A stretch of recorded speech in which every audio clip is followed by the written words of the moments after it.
자, 우리가 지금부터 배울 내용은 생물의 분류 체계에 대해서 공부를 할 겁니다. 차근차근 공부를 하시다 보면 될 것 같아요. 자, 우리가 가장 먼저 공부할 부분은 생물의 분류예요. 생물의 분류. 자, 우리는 생물을 어떤 식으로 분류를 하고 그 기준이 무엇인지, 그리고 이걸 왜 하는지에 대해서 생각을 조금씩 해보면 될 것 같은데, 자, 우선 이 생물 분류라고 하는 것의 의미를 생각을 해보면요, 성질이 비슷하거나 혹은 특정한 기준들이 몇 가지 있거든. 그 우리가 정해놓은 그 기준에 맞는 혹은 비슷한 친구들끼리, 오케이? 기준에 비슷한 생물들끼리 묶어서 분류한 것을 우리는 생물에 대한 분류라고 이야기를 합니다. 그럼 도대체 우리는 이 생물 분류를 왜 하는 것인지에 대해서 생각을 해보게 되면은, 예를 들어서 우리가 난생 처음 보는 어떠한 생물을 발견했어. 그러면 그 생물이 어떤 친구들과 혹은 우리가 미리 알고 있는 다른 친구들과 누구랑 비슷한지 그거를 파악하려고 하는 거야. 그 누구랑 비슷한지를 파악하게 되면 좋은 점이 뭐냐면요, 예를 들어서 난생 처음 보는 어떠한 동물을 발견을 했어. 근데 천천히 조사해 보니까 고양이랑 조금 비슷한 특징들이 있어. 그럼 고양이는 육식동물이거든요. 그리고 네모박스 좋아하는 거 알지? 그럼 얘도 혹시 네모박스 위에 올라가면 좋아할까? 이런 것들을 우리가 미리 짐작할 수 있잖아. 그쵸? 결국 그것을 하기 위해서 하는 겁니다. 아시겠죠? 즉 우리는 이것을 멀고 가까운 관계인 유연 관계를 파악할 것이다. 이것을 파악할 때도 굉장히 큰 도움이 되고요. 그 다음 그 생물에 대한 특징을 미루어 짐작도 가능하기 때문에, 그래서 우리는 생물 분류를 하려고 하는 겁니다. 아시겠죠? 자, 그러면 우리는 이 생물 분류를 어떻게 하는 것이냐 하는 방법에 대해서 한번 이야기를 해보도록 할게요.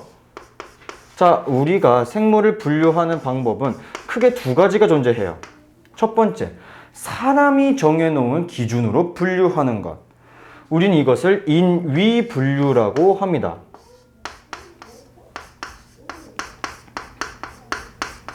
자, 예를 들어서 저는 굉장히 치킨을 좋아하지만, 예를 들어 나는 치킨을 못 먹는다고 한번 해볼게. 특히 알러지가 있어서. 그럼 제 기준에서는 닭이라고 하는 동물은 먹을 수 없는, 즉 식용으로 불가능한 동물이죠. 하지만 여러분들은 치킨을 너무 좋아하고 치킨을 막 먹고 싶어 해.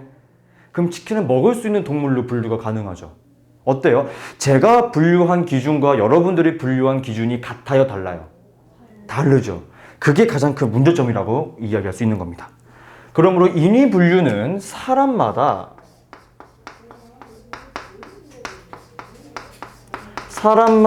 결과가 달라요. 분류한 그 결과가 다릅니다. 가장 큰 문제점이죠. 모든 사람이 똑같이 분류를 할 수 있으면 그 어떠한 사람이 생물을 발견하든 간에 똑같은 결과값이 나오겠죠. 그것을 우리는 자연 분류라고 이야기를 합니다. 자연 분류. 자, 이 자연 분류는 그 누가 분류하든 간에 다 똑같은 결과값이 도출되게 돼요. 오케이? 같은 결과값. 같은 결과가 나온다.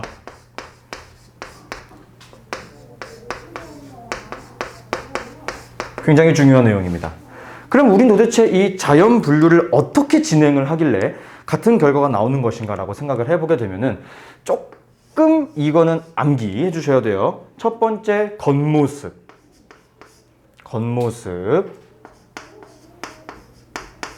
겉모습으로 분류를 하기도 하고요. 두 번째는 속 구조. 그 다음은 번식 방법.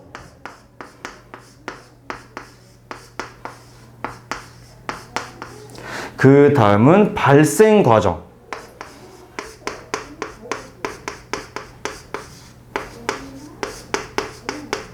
마지막으로 유전자에 대해서 정의를 합니다. 이렇게 하나, 둘, 셋, 넷, 5가지 정도는 기억을 해주세요. 아시겠죠?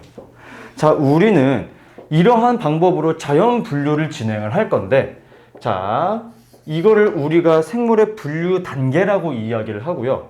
이 분류 단계는 그냥 입에 달달달 암기해 주셨으면 좋겠어요. 자, 어떻게 분류를 하느냐? 첫 번째, 종, 속, 과, 목, 강, 문, 계, 이렇게 분류를 할 수가 있어요. 뭔지 모르겠지? 그냥 한자니까 그냥 따라가 주시면 됩니다. 자, 왼쪽에서 오른쪽으로 갈수록 점점점 더 큰 개념이다. 이렇게 생각하시면 될 것 같고요. 우리는 이 중에서 가장 첫 번째랑 마지막에 있는 두 친구에 대해서 조금 더 자세하게 공부를 할 거예요. 아시겠죠? 첫 번째, 가장 첫 번째에 있는 종이라고 하는 친구부터 정의를 한번 해보자면요. 종은 우리 아까 종 다양성 배웠던 것처럼 그 종이야. 이 종은요, 가장 기본 단위가 되고요. 기본 단위가 되고요. 그러면 생물의 종이 다름을 어떻게 정의할 수 있냐면요. 얘는 너무 중요하기 때문에 다른 색깔로 쓰겠습니다. 바로 생식 능력이 있는 것. 생식 능력이 있는 것.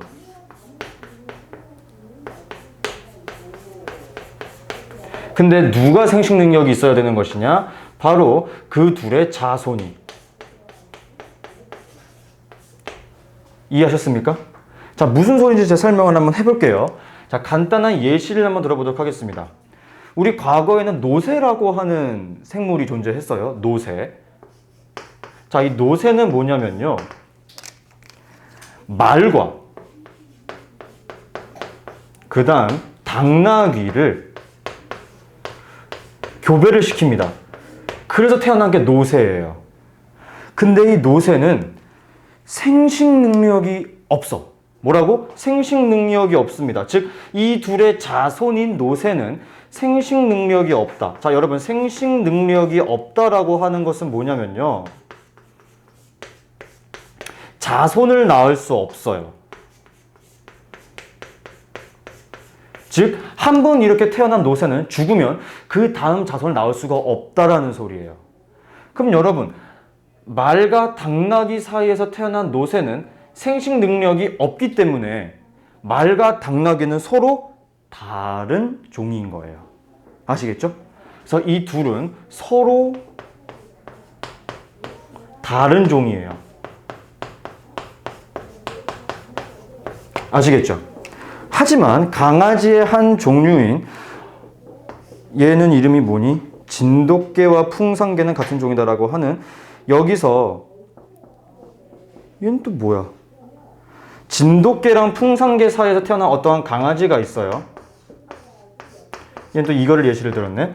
자, 우리가 알기에는 진돗개랑 진돗개야? 진돗개랑 그리고 풍산개 사이에서 태어난 어떠한 강아지는 이 친구는 생식 능력이 존재하는 거야. 즉 자손을 낳을 수가 있습니다. 이 뜻은 뭐냐면은 이렇게 사이에서 태어난 강아지는 자손을 낳을 수가 있어요. 즉 진돗개랑 풍산개는 서로 같은 종이다. 이렇게 정의할 수 있는 겁니다. 대표적으로 불테리어랑 보스턴 테리어 사이에서 태어난 맞나? 그 있거든요. 불테리어랑 보스턴 테리어 사이에서 태어난 어떤 강아지 종이 있어. 그 종도 생식 능력이 있어. 그래서 그 둘은 우리가 겉모습으로 보기에는 다른 종인 것 같지만 생식 능력이 있기 때문에 같은 종이다. 이렇게 얘기할 수 있는 겁니다. 아시겠죠? 자, 그 다음은 이 위에 있는 이거 종속, 과목, 강문계 7개 단계를 좀 기억을 해두셨으면 좋겠고요. 지금 제 책에 나오게 보면 식육목, 고양이과, 고양이 속 이렇게 좀 나오게 되는데 왼쪽에서 오른쪽으로 갈수록 개념이 큰 거라고 이야기를 했고 오른쪽에서 왼쪽으로 갈수록 개념이 작은 거다. 이렇게 생각하시면 됩니다. 됐죠? 자, 그 다음은 내가 얘기했지. 이 개에 대해서 공부를 할 거라고. 오케이? 자, 이 개에 대해서 공부를 한번 해볼게요. 자, 여기서부터가 조금 빡셀게요. 천천히 가보도록 하겠습니다. 자, 우리가 저 개라고 하는 곳에서 가장 먼저 공부할 개는 뭐냐면은 원핵 생물개예요. 원핵 생물개.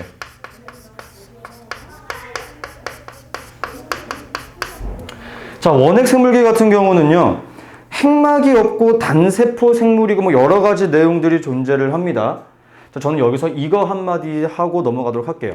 이 친구는 우선 가장 중요한 특징이 단세포 생물이다. 단세포. 단세포 생물입니다. 자, 여러분, 단세포 생물이라고 하는 것은 세포의 개수가 하나라는 거예요. 세포가 한 개이다. 됐죠? 오케이? 그리고 대표적인 애들이 세균이 존재해요. 세균들이 대부분 이래요. 세균. 대장균, 남세균, 폐렴균 이런 친구들이 다 원핵 생물계다. 오케이? 그리고 세포에도 세포벽이 있다라고 이야기하고 있죠. 그것까지 기억해 두시면 완벽할 것 같습니다. 됐죠? 자, 두 번째로는 원생 생물계가 있어요. 원생 생물계. 원생 생물계.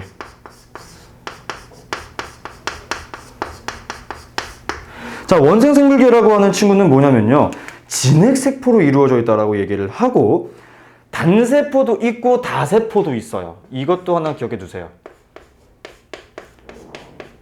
단세포도 존재하고 다세포도 존재하는 그러한 분류 단계이다. 이렇게 생각하시면 될 것 같고요. 이 친구들은 중요한 특징 중에 하나가 광합성을 하기도 합니다. 광합성 하기도 한다. 안 하는 친구들도 있다는 소리가 되겠죠? 원생생물계에서. 자, 이 친구들은 번식 방법도 굉장히 중요하지만요. 이렇게 알아두시면 됩니다. 아메바, 유글레나, 집신벌레, 점균류, 김, 미역, 다시마. 자, 여기서 저는 이거 기억해 두세요. 김, 미역, 다시마. 이 친구들은 다 세포고요. 세포 여러 개로 구성되는 친구들이고 아메바나 집신벌레처럼 하나의 세포로 존재하는 친구들도 존재한다라고 하는 거. 이거 하나 기억해 두시면 될 것 같아요. 자, 그 다음 저 두 친구가 가장 이게 조금 어려운 친구들이었고요. 그 다음은 조금 간단하게 여러분들이 쉽게 이해할 수 있는 친구들인데 그 다음은 균계가 있어요. 균계. 쌤 방금 우리 세균 했잖아요. 조금 다른 내용입니다. 조금 달라요. 자, 이 균계라고 하는 친구들은요. 첫 번째, 이 친구들은 다 다세포 생물이야. 그게 가장 큰 다른 점이죠. 다세포 생물들이에요. 다세포 생물들이고 세포에 벽이 있다라고 하는 것도 기억해 두시면 좋겠습니다. 오케이? 두 번째로 이 친구들은 균사라고 하는 게 존재하는데 이 균사는 뭐냐면요, 세균으로 이루어진 실이에요. 실 사자 쓴 거야. 자, 그 다음은 가장 중요한 거. 결국 생물들은 살아가기 위해서 어떠한 활동들을 해야 되겠지. 근데 얘네들은 스스로 활동을 하지 못하고요. 죽은 생물을 양분 삼아 살아갑니다. 죽은 생물을 양분 삼아 살아갑니다. 대표적인 친구들이 누가 있냐면요, 버섯. 우리 버섯 나무에 자라잖아요. 그쵸? 땅바닥이나. 그리고 여러분 혹시 빵 좋아하나요? 특히 식빵. 오래 놔두면 무슨 일이 생겨? 곰팡이도 여기에 해당됩니다.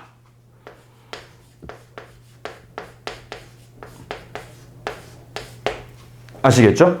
이러한 친구들이 있어요. 자, 그 다음 네 번째부터는 조금 우리가 흔히 알고 있는 친구들이에요. 식물계. 식물계는 굳이 얘기 안 해도 대부분 다 알고 계시죠? 네, 뭐 움직임도 없고 그런 친구들입니다. 근데 얘네들은 뭐 다세포 생물인 건 너무나 당연히 알고 있을 건데요. 다른 친구들도 세포벽이 있어요. 하지만 식물계에서는 특히나 더 중요한 게 다세포 생물임과 동시에 그 다음 세포의 벽이 존재한다라고 하는 것도 너무나 중요할 뿐만 아니라 마지막으로 식물들은 뭐 합니까? 광합성을 하죠. 물론 원핵 생물계도 원생 생물계도 광합성을 하기는 하지만 더 중요한 친구들이고요. 그 다음 식물계에서는요, 엽록체가 있기 때문에 광합성을 한다라고 하는 것도 기억해 줍시다. 그쵸? 자, 뭐 식물 뭐 종류는 굳이 얘기 안 할게요. 뭐 너무나 많으니까 기억할 수 있는 것들이. 이렇게 생각하시면 될 것 같고, 마지막은 동물계입니다. 동물계.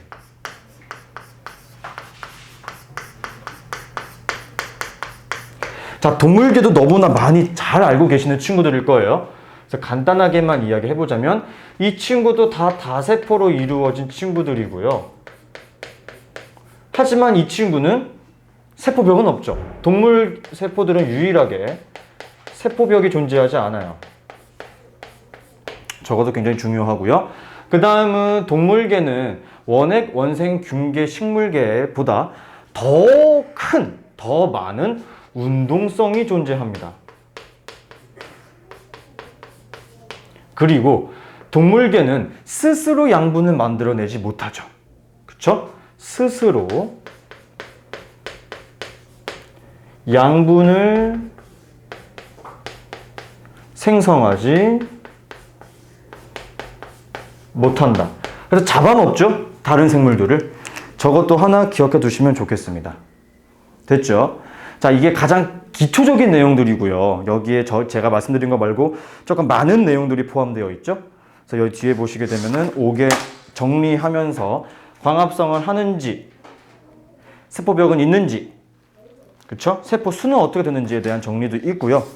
그 다음 페이지 넘어가시게 되면은 표로 정리를 한 것도 있습니다. 두꺼운 책도 얇은 책도 다 나와 있는 내용들이기 때문에 기억을 좀 해주셨으면 좋겠어요. 됐죠? 자, 여기서는 여러분들이 난생 처음 들어보는 생물들도 좀 나올 거고 분류 체계 조금 복잡할 수는 있긴 하지만 중요한 내용들 저것까지만 몇 개 기억해 두시면 될 것 같고요. 이제 꿀팁을 몇 가지 드리자면은 얘네들은 시험 문제에서 사다리 타기 하는 듯한 문제가 좀 많이 나와요. 여러분들 제 책 69페이지 얇은 거 한번 펴보실까요?